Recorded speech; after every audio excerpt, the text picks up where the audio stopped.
Good afternoon from Doug's Urban Garden, where we try to do things here in an urban way, in the city way, because that's where most of us live. We have backyards, small backyards, patios, balconies, and so we're going to show you how to grow things in some pots. Okay, not only in a raised bed, like I've said before, these are raised beds because they're 2 feet up off the ground, but we're going to also put some in a pot.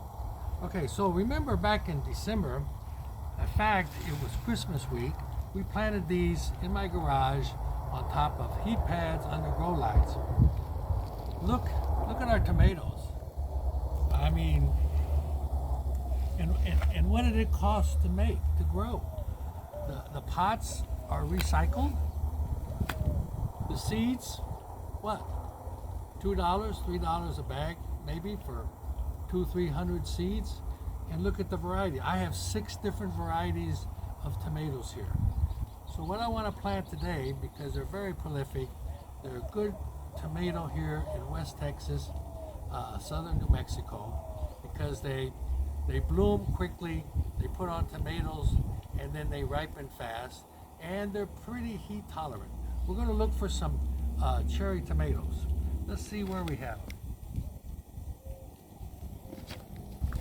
Now we also planted, like I said, you always want to mark. Here we go, super sweet cherry tomatoes.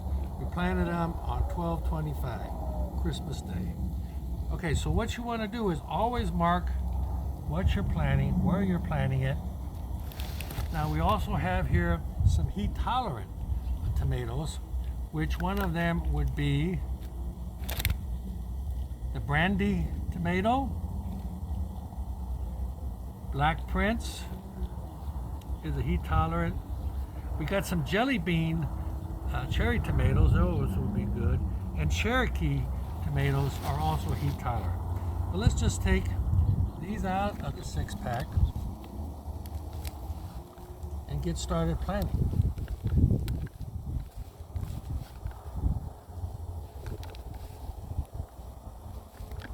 Now, when we planted the seeds, we said, okay, we could put 2 seeds per. And look what we got. We got 2 tomatoes. So what we're going to do is very, very carefully pull them apart. And we're going to plant them down here. Now what you want to do is plant them a little bit deeper than what they come out of the tray. And here's the reason why. The reason why is because all the little hairs on the stem of the tomato is going to take and grow more roots. The more roots you have, the more nutriments you're going to be sending up to the top to grow more tomatoes for you. Now, as you notice, I'm planting them in a row. I'm going to show you later on how to plant them in a pot for people with small gardens. Now, if you have some leaves down here, you just pinch those off, and we're going to plant them a little deep.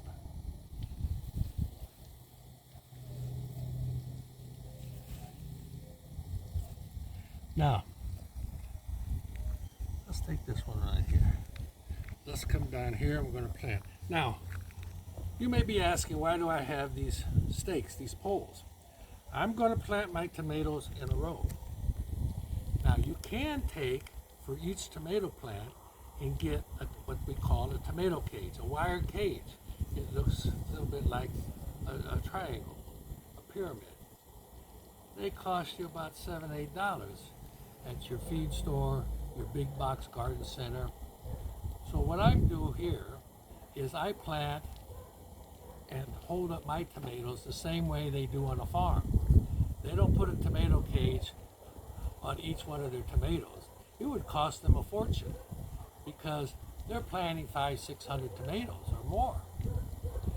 They put poles down about every 10 feet and run a string. And as these tomatoes grow up, once they get about maybe a foot high, we're going to run a string around the poles, around each side, and pull them together so we can have 3 rows in this 4-foot wide box. And we're going to plant probably around 35 tomatoes in this 4x8 box. And everything goes well, weather permitting, we're going to have a huge harvest. So let's look at this one right here. This one's had 3 seeds, but we're just going to pull these 2 apart. We're going to pinch off this lower leaf here and this one, and we're going to plant deeper than what it was in the cell. This one we're going to leave together. We may get 2 plants.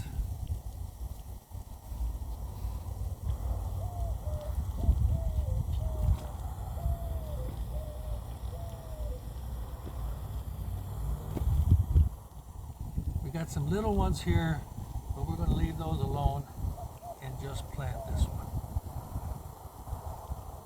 And well, let's pull these out. And you're saying, oh, you lost a plant. Well, we got a lot of plants. Now, the other thing, here we are. This one's pretty tall, so we're going to plant it pretty deep. Here we are the first week in March, southern New Mexico, West Texas. You're going to say, if you know Zone 8, we may have a frost at the end, 2nd week, 3rd week in March. I'm hoping not. I've been checking the weather, and it looks like the lowest we're going to get is about 38 at night. So we should be fine. Tomatoes can take all the way down to 32. And if we lose some because of the frost, we're going to take and have some extras, as you see. There's 36 here. So let's pinch off the lower. We're going to leave this one together. We'll get 2 nice plants.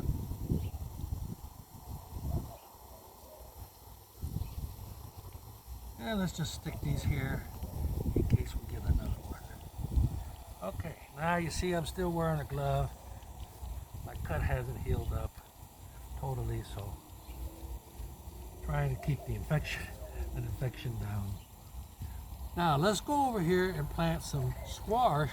Same thing, we put them in pots in December, Christmas Day, and let's see where we are. But first, after you get done planting, the next step, as always, is let's give them a drink of water.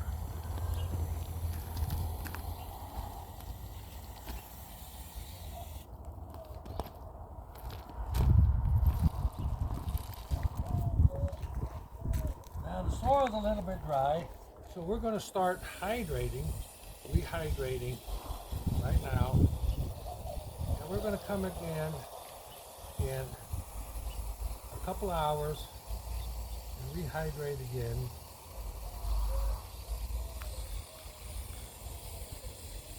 And we'll do this again tomorrow morning. And we'll check on our tomatoes first thing early night.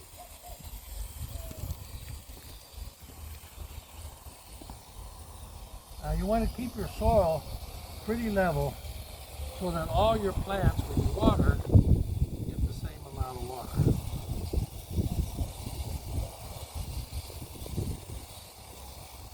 And as water conservation continues in southern New Mexico, West Texas, we need to make sure that the plant utilizes all the water that we're allowed to give them. There's much of the area is on water restrictions where they only get water 3 days a week. They can only water their garden and grass 3 days a week.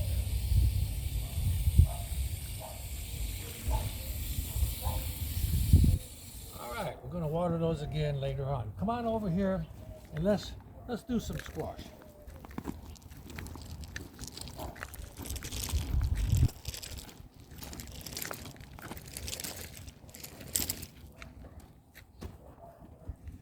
Now here we have what we call scallop squash, also known as patty pan, My wife loves it. Nice round squash, about this high. The center meat is nice and firm, and makes. You can grill them. You can grill them, saute them in olive oil, butter, salt, pepper. Wonderful flavor. Now, we did mention when we planted these in the garage that a number of plants do not like to be transplanted. They are squash, cucumbers, watermelon, and cantaloupes. So we're going to take and fake this plant out. The squash is not going to think it got transplanted because this is a peat moss cup, and I told you, you have to keep them hydrated. You see the cup is good and wet. So we're just going to cut the bottom out. We're going to cut the bottom out, trim it up a little bit. Be careful with the utility knife. And then we're just going to plant it. And hopefully the squash will not think it's been transplanted.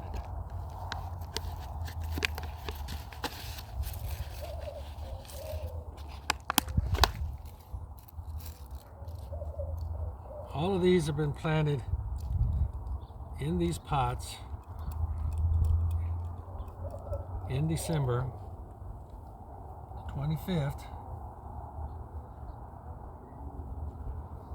And you can see how well they're doing.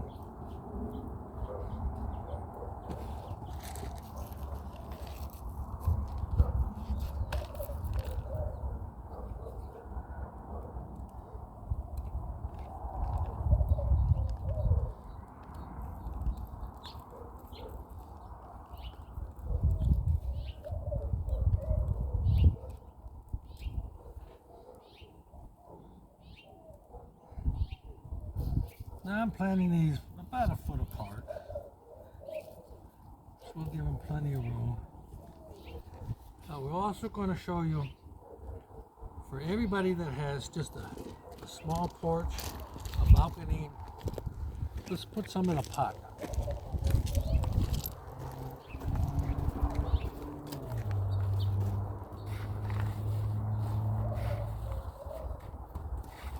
Now these are just black 15-gallon pots that I got from the nursery.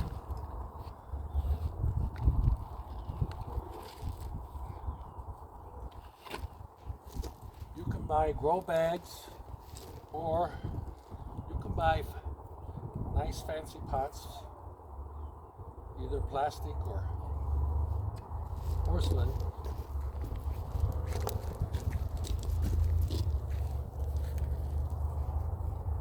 So we're just going to put them in the pot, just like you could do on your balcony.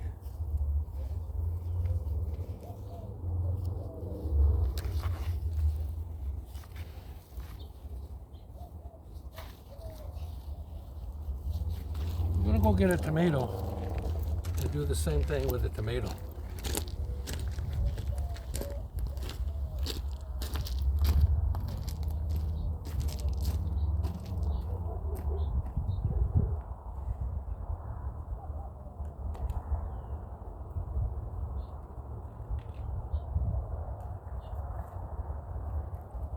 Take this nice jelly bean tomato, we're going to put it in a pot just like you can do on your balcony, a small patio porch. Now we're pinching off these lower leaves,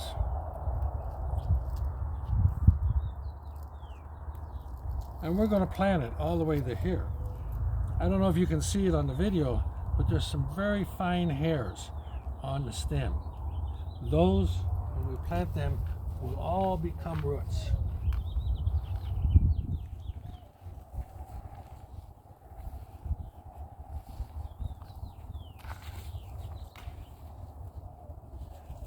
Let's get it a little bit deeper.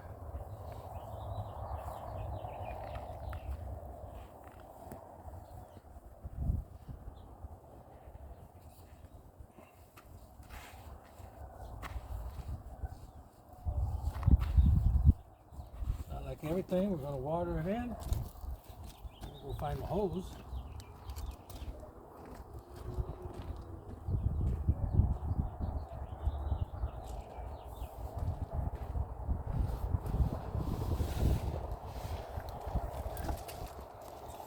We'll soak these down several times. Make sure the water gets all the way down to the bottom of the pot. What you want to do is go over them several times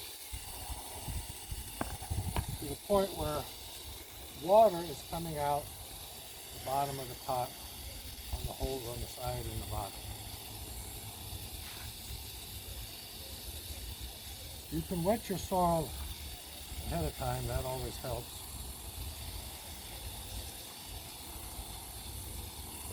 And we're going to water again this evening before sundown, and then again first thing in the morning.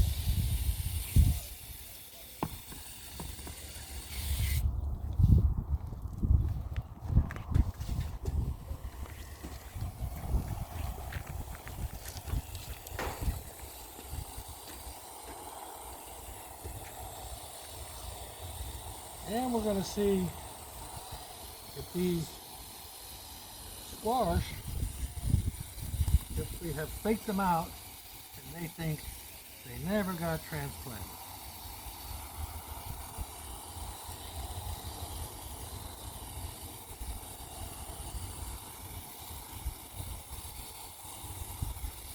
Try not to get the leaves of your plants wet when you water them. Your plant doesn't like its leaves wet. That's why farmers irrigate. They don't use a sprinkler system. Sprinkler system is great for your grass, but not for your shrubs, your vegetables. All right. Once again, it's been a great day here in the garden. It's so relaxing. When you start harvesting, we'll start harvesting in about 60, 70 days, squash. And right here, tomorrow we're going to put a row of pollinating flowers. Hopefully that will attract the bees, because our squash is going to need to be pollinated with bees. We have the rosemary that's blooming. Every morning it's loaded with bees.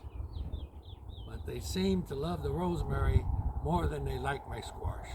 So we're going to try to get them motivated to come over to this area and pollinate the squash. Because in your squash, you're going to see there's male and female blooms, blossoms, flowers. And you can tell the difference. The male has a long stem with a flower on it. The female has a little miniature squash on it with the flower. Now, if you don't have a pollinators like bees, moths, you can take a QT or a very fine brush, one that you ladies use for your makeup, but make sure it doesn't have any makeup on it. And you can just take and put it on the male flower and then put it on the female flower, and you'll be doing the pollinating the same thing as the bees would do. But you have to be very delicate, and you need to do it in the cool of the morning before the sun comes up and gets hot, because it doesn't work the same. The pollen is not the same. So you have to do it before probably around 9 o'clock, 9 a.m. And then you can pollinate your squash if you don't have pollinators in your area. Well, that's it from Doug's Urban Garden here in southern New Mexico, West Texas. We hope you learned something. We hope we were informative, and we want you to get out, get your hands dirty, start planting. It's so rewarding. When you bring home in the house and start cooking your own vegetables, the flavor is different than the store-bought, and it's so rewarding. I mean, it's soothing when you get home from work and you're a little stressed. You come out and water your vegetables, see how they're doing, and changes your whole mood. All right, hope you learned something, and we'll see you again Probably next week we'll be planting something else, maybe beets, carrots, radishes, and get planting, folks. Have a great day. Thank you.